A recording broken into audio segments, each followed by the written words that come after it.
Well, time now to get the two guests joining us this evening. Chakshu Roy joining us in the studios here. R. Rajgopalan, senior journalist, joining us online.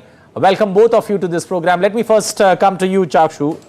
Phase 1, 65% voting. Is the challenge, less on the election commission, more on the political parties to get more and more people to come out and vote? I think it's very interesting as to how the phase 1 elections panned out. I think the 2019 numbers, if I remember, for the overall general elections, the turnout was about 67.4.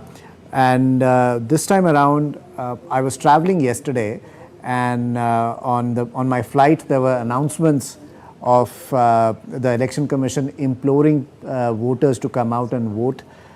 In fact, there were even pamphlets in my seat which from the Election Commission. So that's one. The second part of it is the country is experiencing some bit of weather conditions, and from what I have seen from the Election Commission communique, I think in 4 parliamentary constituencies, Bihar, the voting time has been extended to 6 o'clock, I think, so that more and more people can come out and vote. So that's another interesting. I think the thing to look out for in the phase 2 of this election is that while there are only 88 seats that are going for polls, I think the density of voters is much higher. In Kerala, I think every polling booth will have about 1,100 voters, roughly average, and I think Bihar is going to be about just shy of 1,000 plus.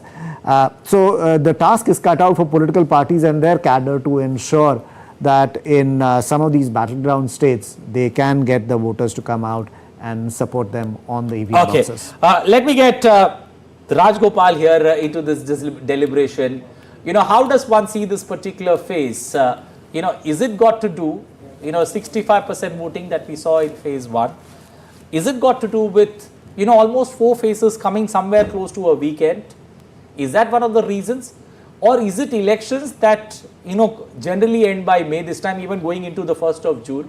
Is that a cause of concern, especially when it comes to the hot summer and all the issues that we face with climate, that are out in the open? Anil, you said it.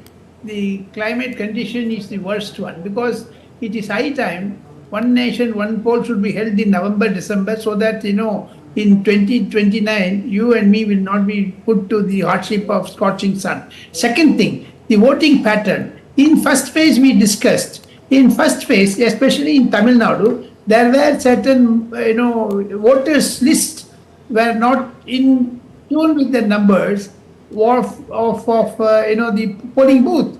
Many returned without voting, and even Annamalai, in Coimbatore candidate, claimed that 1.5 lakh votes have been omitted in that. So therefore, the Election Commission has a right to do a study as a pilot project. Suddenly go and check with the voters list, because many are the disappointed. The Election Commission has spent huge amount. Mr. Roy just now said even in the aircraft they put the pamphlet. What is the use if your name is not there when you go and cast your votes? Apart from that, now the political heat is much more, Anil.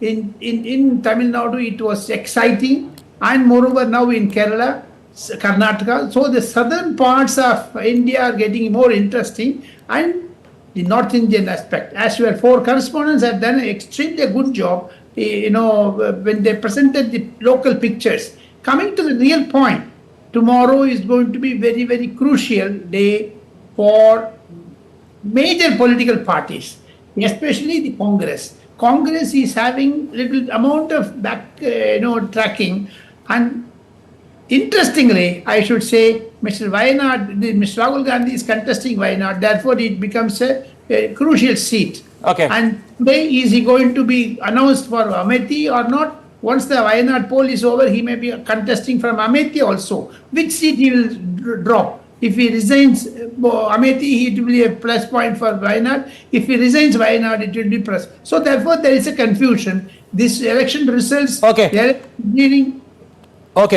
Okay, Mr. Rajgopalan, I'll ask you to stay with us. I'm going to squeeze another question for you. Let me quickly get our 3 correspondents there joining us. Dibendu joining us from Katihar in Bihar. We've got Yogesh joining us from the Vidarbha belt in Maharashtra. Nandita joining us from Jammu, smiling. Let me come to you, Nandita. Nandita, this particular election, how does the election battle, especially in Jammu and Kashmir, how is it different this time around?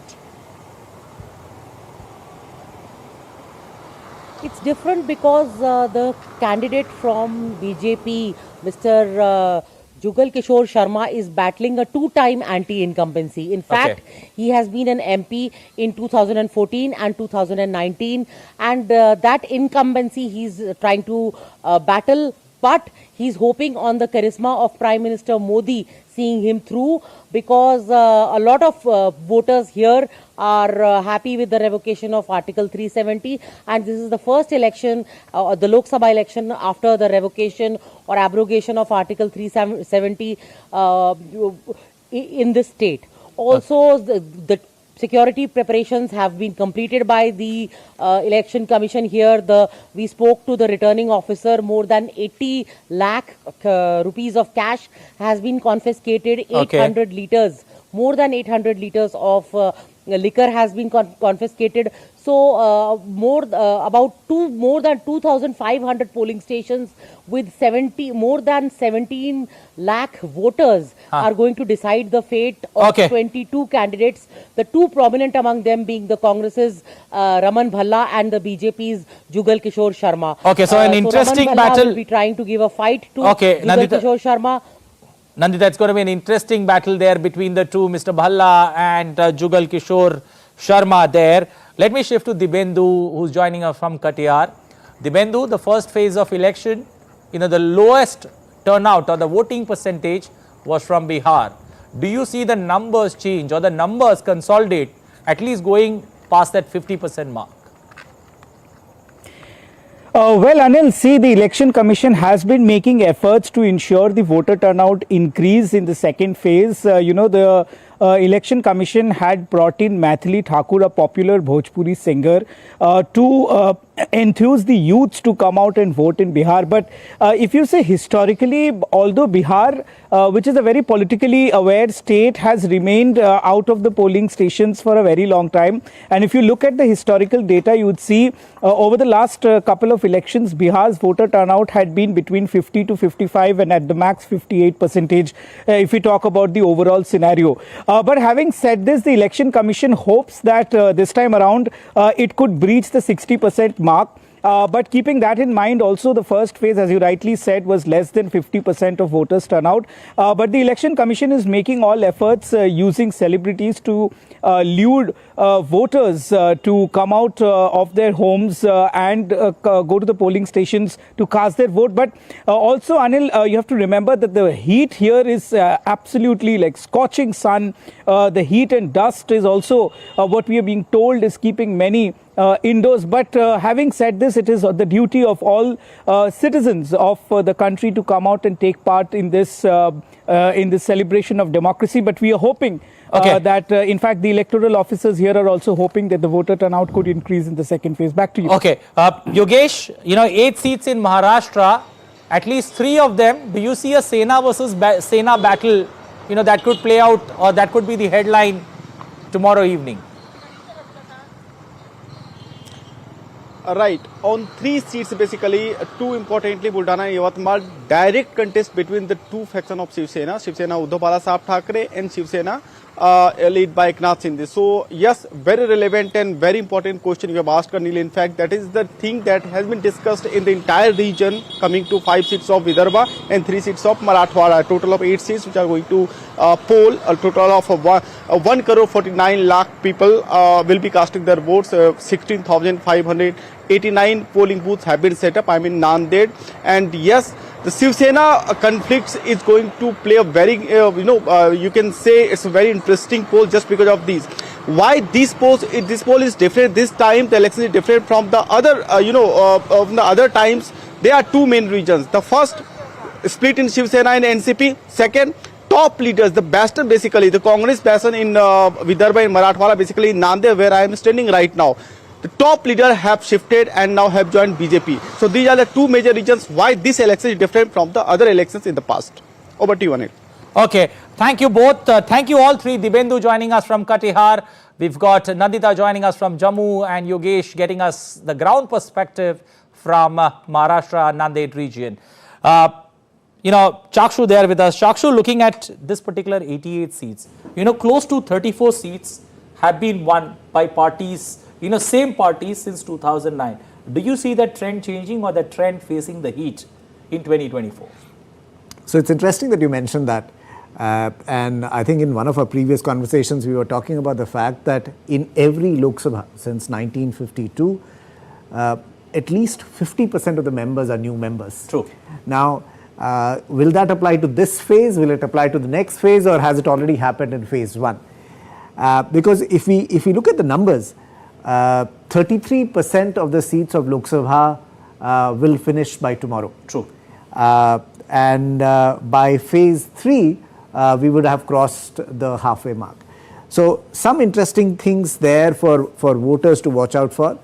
Also, in this particular phase, there are a number of senior ministers who are also in the fray. The Lok Sabha speakers also in the fray.